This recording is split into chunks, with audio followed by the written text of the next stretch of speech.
In the UK, we buy more Audi TTs than any other country in the world. So can this all-new third generation TT continue our love affair with this stylish coupe? Well, let's find out. Okay, so the new Audi TT, it's ready to be ordered in your dealership now. So let's run through the range to start with. There are currently 3 models you can choose from. There's this car, the 2-litre TFSI petrol turbo. Now you can choose that with quattro and the S Tronic dual clutch gearbox, or, as is the case with this car, front wheel drive and a 6-speed manual gearbox. The 2-litre TDI Ultra diesel only comes with the front wheel drive and the manual gearbox, and that only emits 110 grams a kilometre. And then there's the TTS, the top of the range, more powerful version of the 2-litre petrol engine. That won't come to the UK until next year, and I think the order book opens in November. Okay, so that's the range covered. So what's our first impression? Well, this is an S-line model, so the exterior styling is a little bit more racy. And when it comes to the styling, it's unquestionably, and obviously this car is a TT, so it's very much an evolutionary step in terms of the exterior styling. Much like the Mini or the Porsche 911, the TT now seems to be a car that just gently evolves, leaving that very familiar TT look. But if you were slightly disappointed that the exterior isn't more different, then you will be blown away by the interior, because the cabin in this car is simply sensational. It's got a lovely, very slender, beautiful dash design, and the reason that Audi have been able to do that is that all of the controls, there's no separate sat-nav screen, no separate touch screen, everything is in this new Audi virtual cockpit system here. So, and that is crystal clear. You can change the type of view you have. You can have the speedo and the rev counter quite big with the sat-nav or the trip information in the middle quite small, or you can go and have a much bigger mapping, and if you switch to the audio or to the telephone or any of those functions, they appear in that screen. There are no other screens around the car. And what's really clever is you can control it by the latest MMI controller down here, but everything can also be controlled by this fantastic multifunction steering wheel.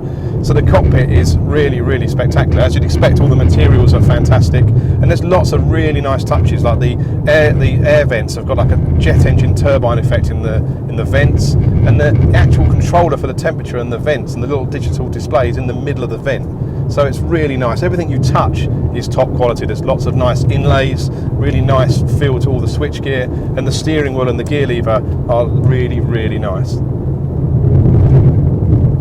So what's it like to drive? That's the first question. Well, if we start from the ground up, the new TT is based on VW Group's MQB platform, so that's the platform used by cars like the Audi A3 and the VW Golf, so it's obviously a pretty good starting point. But it still retains that unique TT Audi space frame technology, so you've got still used low down in the car, but higher up in the car, most of the material is aluminium, so the car's quite light. It's 50 kilograms lighter than the outgoing car, 25% stiffer torsional rigidity, and the centre of gravity is a centimetre lower. So as you can expect, that means the car is quite impressive when you get into a corner.